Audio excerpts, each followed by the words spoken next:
Bonjour à tous. Je suis ravie de vous présenter Omniscient aujourd'hui. Alors, Omniscient, c'est une plateforme de gestion de parcs matériels connectés dédiée au secteur de la construction. Omniscient est né d'une opportunité de résoudre des difficultés du quotidien, les difficultés que pouvaient rencontrer en fait nos fondateurs lorsqu'ils étaient en responsabilité au sein d'agences travaux. Je veux bien la slide suivante, s'il vous plaît. Alors, la première difficulté qu'ils pouvaient rencontrer, qui fera sûrement écho à certains d'entre vous, c'est le manque de visibilité sur le matériel. Qui utilise quoi? Comment retrouver rapidement son matériel, le matériel dont le chantier a besoin. La deuxième difficulté, c'est de suivre la conformité. Comment retrouver rapidement une machine ou un EPI dont la date de contrôle réglementaire est échue. Comment distinguer facilement l'état de marche des matériels voilà. Et puis la maîtrise des coûts de location et des investissements. Comment identifier les matériels qui sont sous-utilisés, comment être informé lorsqu'ils sont perdus, volés, comment détecter les stocks dormants. Eh bien, c'est tout ça que l'IoT va nous permettre de résoudre. Et c'est tout ça qui a encouragé nos fondateurs à créer donc l'application Omniscient. Omniscient, c'est une application donc qui permet de monitorer les ressources et d'améliorer la performance au quotidien grâce à l'IoT.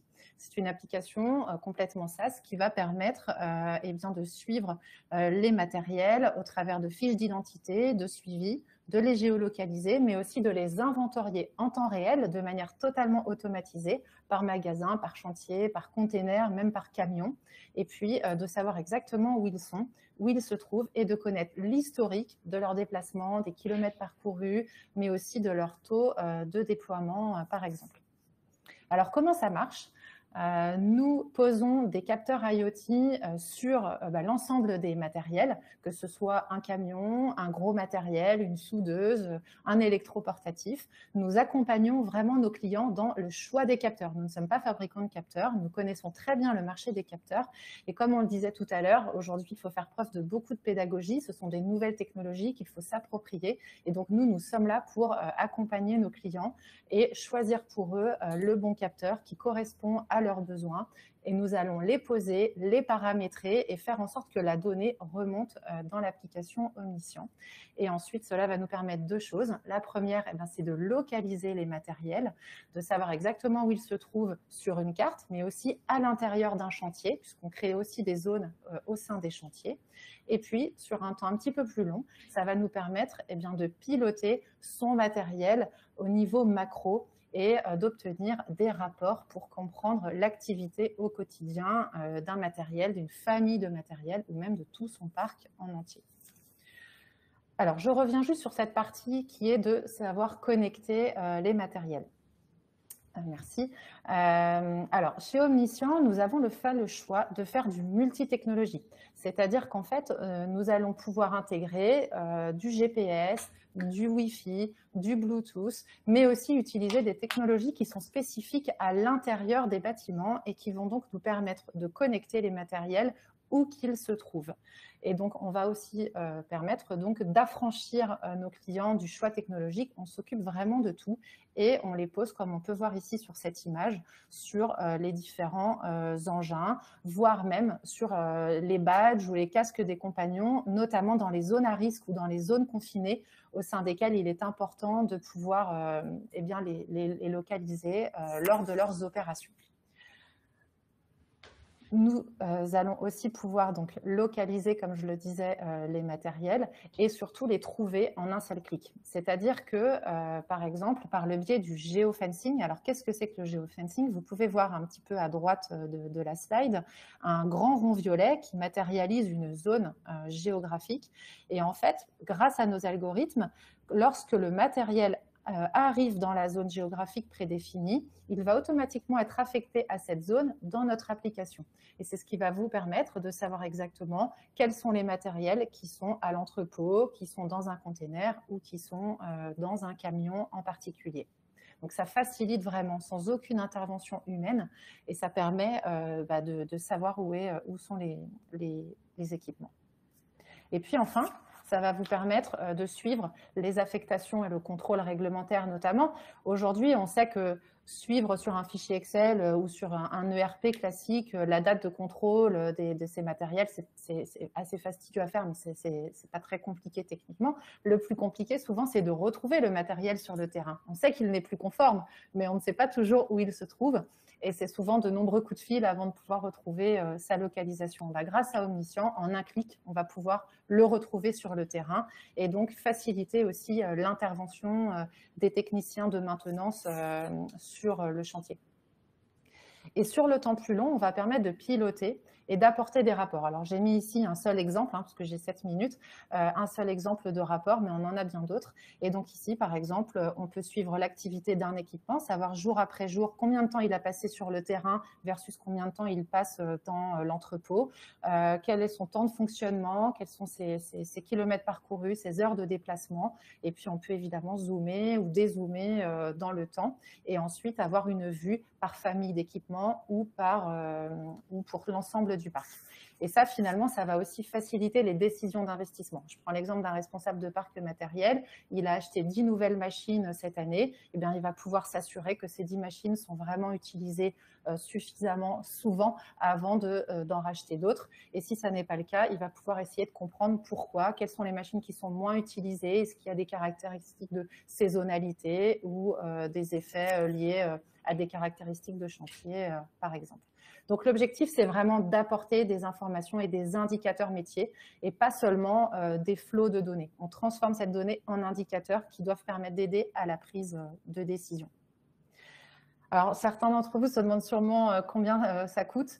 Il y a différentes modélisations du prix, évidemment, mais je présente ici un exemple pour une offre d'essai qui comprend finalement l'abonnement à la plateforme, qui comprend l'installation des capteurs, le paramétrage, évidemment, on se charge de tout, et puis un lot de capteurs avec ici 3 capteurs GPS.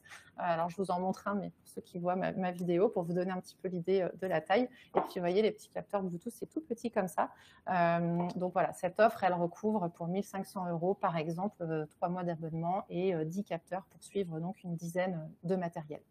Juste en résumé, Omniscient, c'est vraiment une application qui permet à la fois de choisir les capteurs, de les installer, de les poser, mais surtout d'apporter des indicateurs métiers qui vont aider sur le long terme le chantier, mais aussi les décisions d'investissement.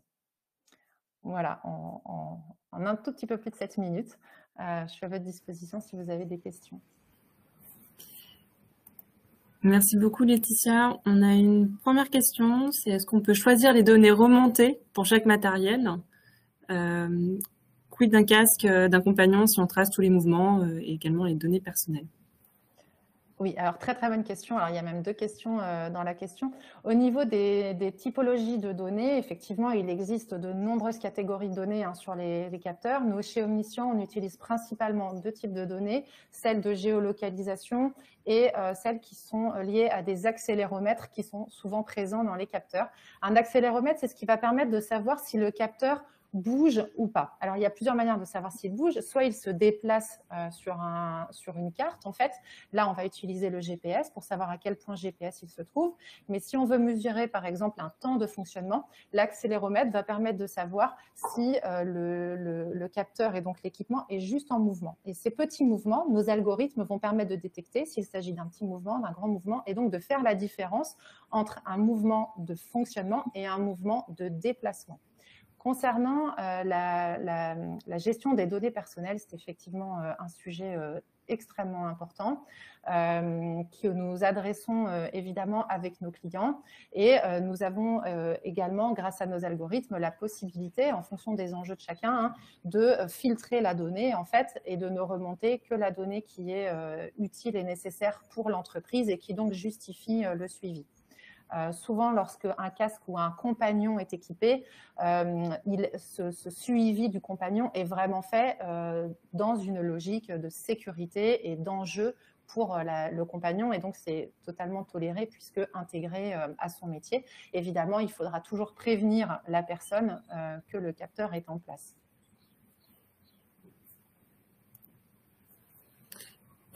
Merci. Et est-ce qu'une application permet de prédire la panne d'un équipement? Alors, Il existe, alors aujourd'hui, il y a aussi différentes manières de détecter les données d'un équipement. Il existe tout ce qu'on appelle la donnée de télématique. La donnée télématique, ce sont en général des capteurs qui sont préintégrés dans les machines motorisées. Et ça, c'est souvent fait par les constructeurs. Chez Omniscient, nous équipons plutôt aujourd'hui les matériels qu'on appelle passifs, qui sont donc, alors on peut suivre un équipement motorisé, mais plutôt les équipements passifs, et qui donc sont suivis de manière, enfin plutôt sur l'aspect géolocalisation et temps de fonctionnement uniquement. Une question pour creuser un tout petit peu. Quid des matériels qui sont nativement connectés? Est-ce que vous avez des liens avec les constructeurs pour vous greffer sur leurs API, recueillir les données, ou ça va être une instrumentation externe avec vos capteurs?